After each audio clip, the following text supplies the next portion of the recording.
laba tuug ayaa u dhacday guri qasri ah. waxa ay baarteen qasrigii, ugu dambeyn waxa ay heleen qasnad lacag ka buuxda.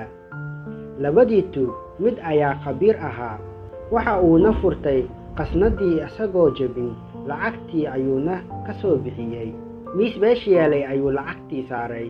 inta uu fadhiistay ayuu tuugii barbartooga ahaa ku yidhi, turubka boorsadeeda garabka ku jirta noo soo bixi, waan dheelaynaaye. tuugii yaraa oo yaaban ayaa yidhi, aan ka cararna meeshaan, haddii aad dheeli rabto gurigeenna markaan aadno ayaan dheelaynaa. tuugii khabiirka ahaa ayaa si canaan ku jirto yidhi, anaa kuu taliyo, wixii aan ku amro ayaad samaynaysaa. fur talaajadaas inoo soo bixi 3 dhalo oo cabitaan ah iyo 3 koob ah.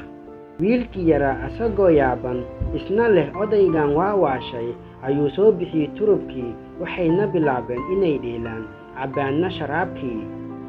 tuugii khabiirka ahaa ayaa ku yidhi kii yaraa, daar TV-ga oo dheeree codkiisa.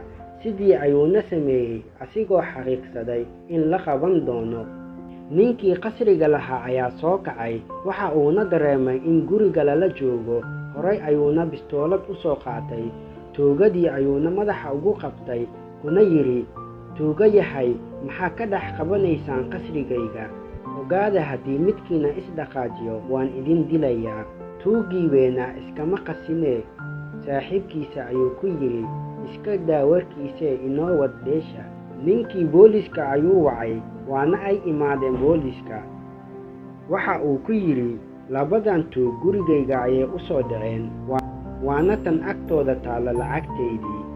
tuugii weynaa ayaa soo booday, ninkan waa beenlow taliye, waxa uu inoogu yeeray si aan ula dheelno turub, waana ka guulaysanay. markii uu khasaaray ayuu la soo baxay bistoolad, kadibna yidhi, laba kala doorta, inaad ii celisaan lacagtayda iyo inaan booliska waco kuna dhaho waa tuugo.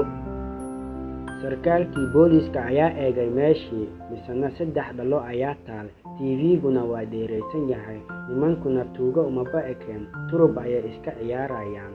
sarkaalkii booliska intuu ninkii guriga lahaa eegay ayuu ku yidhi, gurigaaga ayaad khamaar ku dhex dheelaysaa, markaad khasaartana annagaana soo wacee, iska jir haddaad falkaas ku laabato, xabsiga ayaa isku dhex arkaysaa.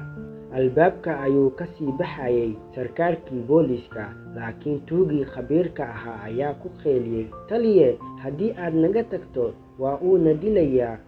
sidaas ayay labadii tuug ku baxsadeen iyagoo nabad qaba, lacagtiina wata, booliiskuna iyaga ilaalinayo. sheekadeennana halkaas ayay ku eg tahay.